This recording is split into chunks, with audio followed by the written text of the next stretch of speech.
All right, guys. So, if you've been keeping up with social media or you've been watching mainstream news, you may have heard of some of the Asian American hate crimes going around in the US. Most recently, we had the mass shooting where a gunman came in and took the lives of other Asian American workers. Now, this is usually a finance related business, credit card, investing channel first. But as an Asian American, I can't just sit back and not take advantage of bringing awareness to the social injustice with the following that I've built. So this video is going to be all about talking about at least my thoughts on the discrimination, the attacks, the hate crimes, and some of the things that hopefully you guys will be able to take lessons away from, regardless of whatever your background is. So if you guys don't know who I am, my name is Brian. I started this YouTube channel about, I think it's been like 2 or 3 years now.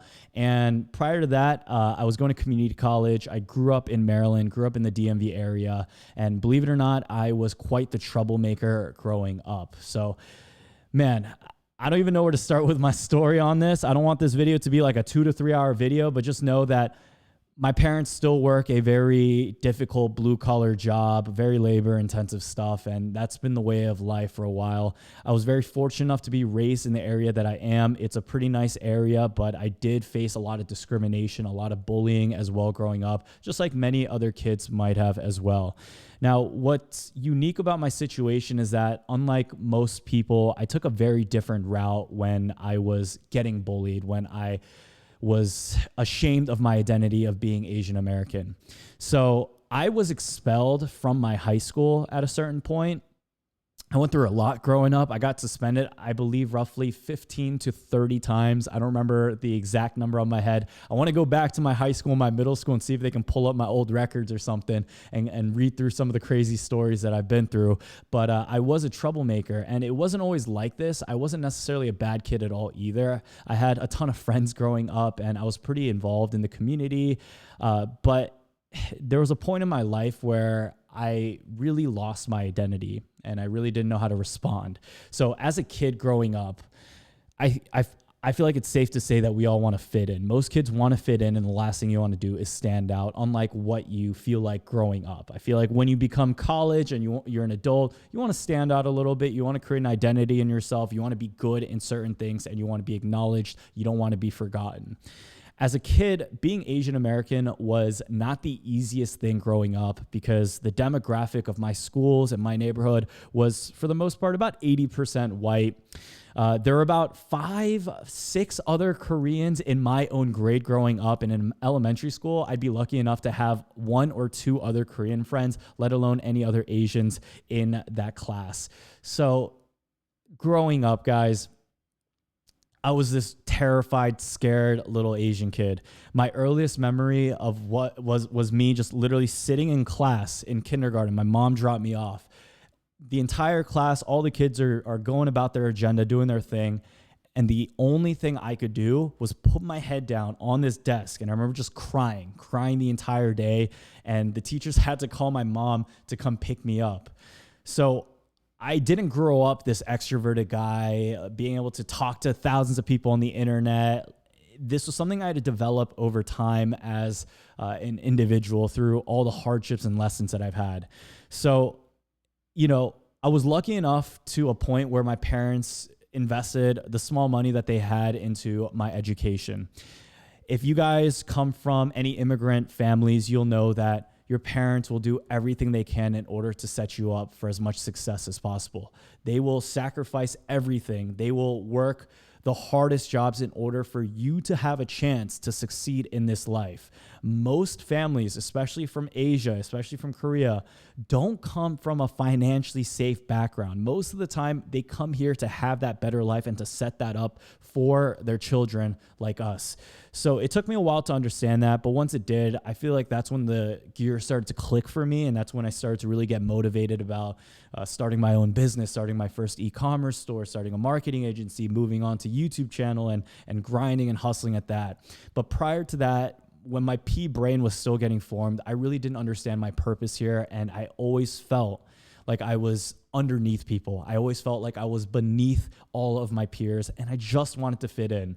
I remember because getting made fun of for your eyes being not big or slanted, or asking if you're from North Korea, or a ton of things. Just being Asian, you would just get made fun of. I remember looking in the mirror and just like being like, yo, like I wish my eyes weren't this small. I remember there were times where my mom would pack me lunch, and in these lunches, she would pack me a note, like a sticky note. It would either have a Bible verse or just give me like words of encouragement, how much she loves me. And I remember in those lunch boxes, next to those notes, I would have Korean food. I would have kimchi, which is like fermented cabbage. I would have other fermented vegetables. I had seaweed. I had bulgogi, which is like marinated beef and rice. And most kids are pretty vicious the way they already are. And I remember getting made fun of a lot for like the lunch that I had. I remember how difficult it was for me to put my lunch out on the table, where kids would be like, what's that smell? What are you eating? Like, it was really, it sucked growing up. And there was a point where I would actually throw away these lunches because I was so ashamed of my culture and my heritage. Now, I think if we bring it back to like 2021, where we are now, it's not as bad. I don't know what the kids are doing nowadays, but at least for my age demographic, more people are very aware of what being a Korean is, Korean barbecue, boba, and all these things. But even back then, growing up, when I told people I was Korean, they didn't even know what that was. They didn't know Korean was a race. They didn't know Korean was its own ethnicity. People always thought I was Chinese or I was Asian, and there were some people who didn't know the difference between being Chinese or Asian or Korean. They thought they're all just three different things. In my area, right, I had to learn how to fit in at an early age, and I never felt like I could. So there are instances where if you grow up as a stereotypical Asian American, you put your head down, you go to class, you take in whatever people say, you move on about your day, you graduate, get your job, you live your life. That was something I could never really stand for. So there was a time where I started to really disassociate from my personality. And this was when I started to cause more trouble. And I wasn't a bad kid. I really don't think I was.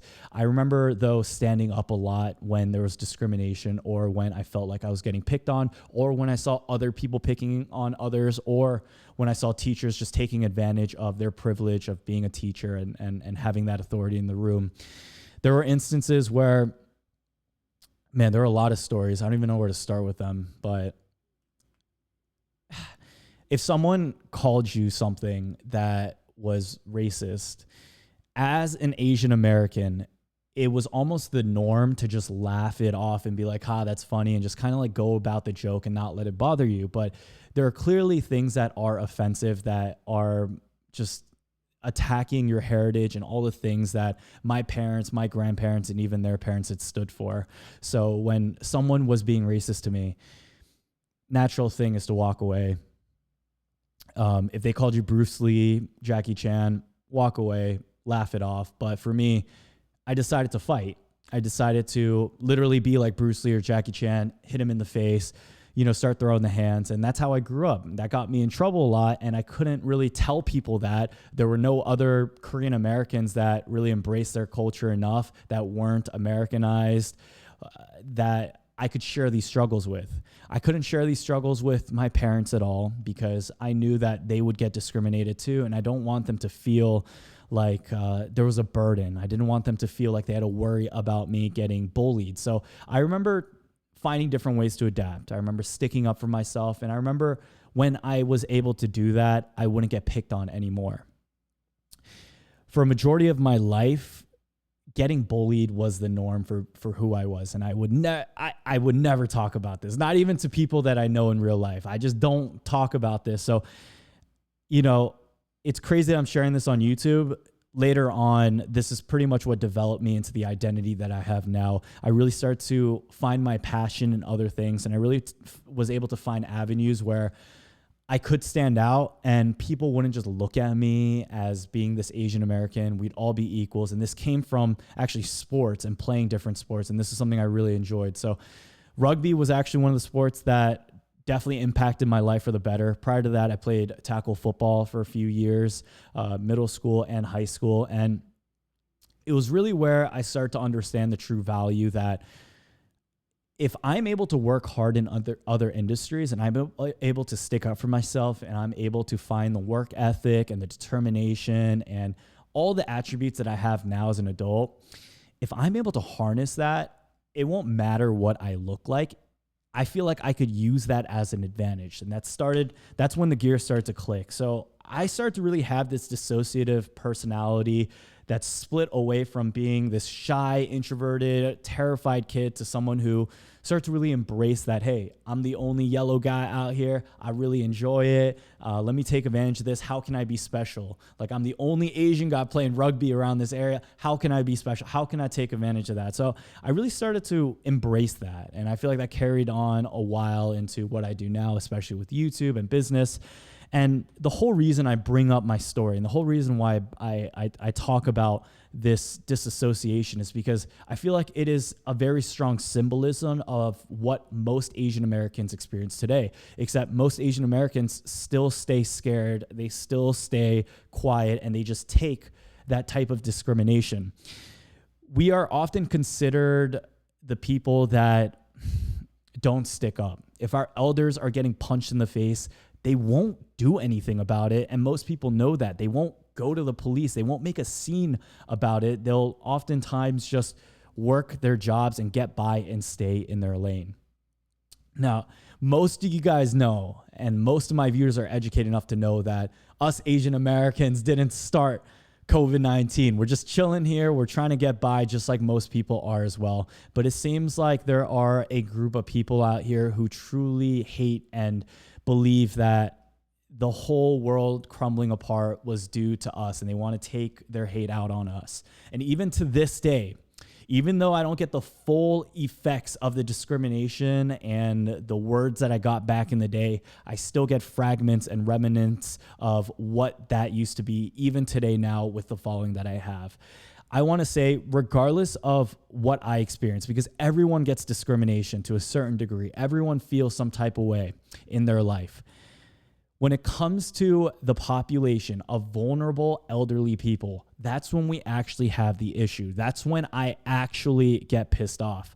So back in the day, where my response to many emotions would come not from thinking, but just from reacting and just from being defensive and sticking up for myself, I've learned to really take a step back from that and to enter things in a new perspective and to not act on emotions first.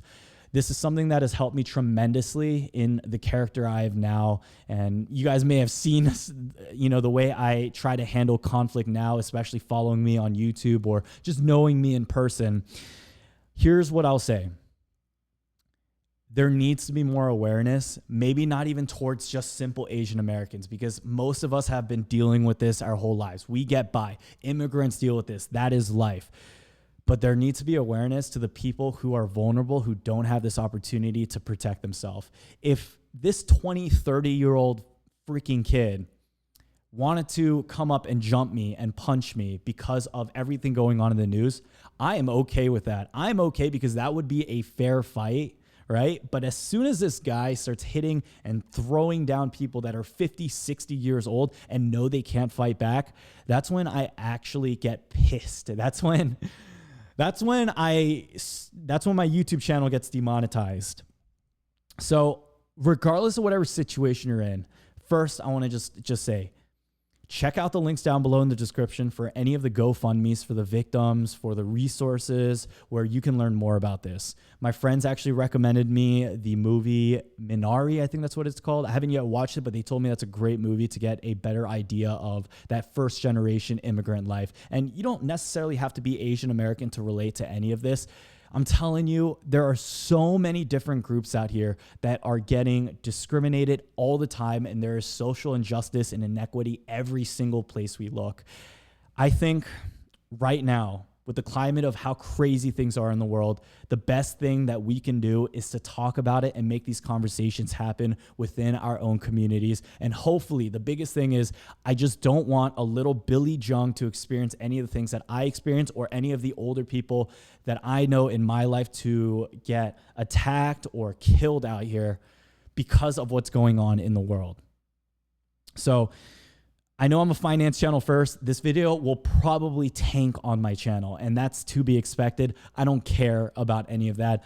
I'm going to use my platform here to discuss some of the things that need to be said. I will do a whole story time updated video talking about these fights, talking about me getting expelled, literally dragged away, and all the crazy things that have happened in my life.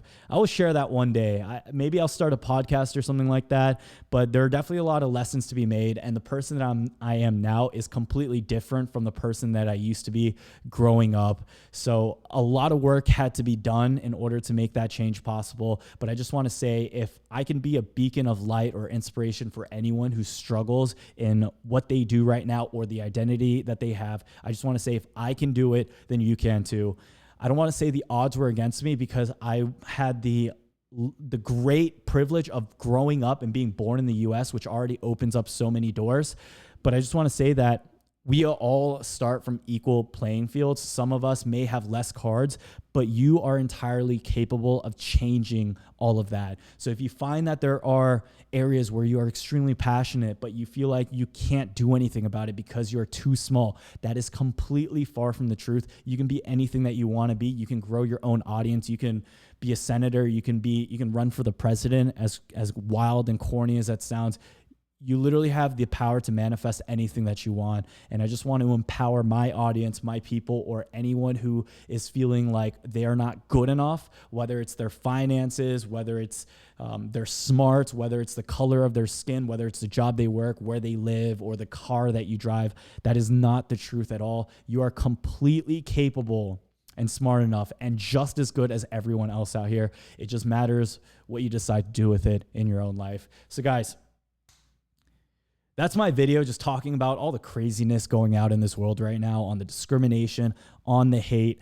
If you think at all it's acceptable to hit or to victimize anyone who is a vulnerable individual, so this could be anyone who has mental disabilities, anyone who is older that can't fight back, or any children,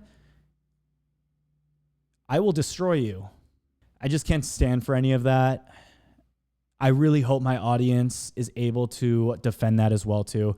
So guys, try to do your research, try to stay open to a lot of the things going on in this world. And a lot of the change really just does start with us. If you want to share your story, let me know down below in the comments. Maybe you went through a similar thing, or maybe you know someone in your life that is going through something like that as well.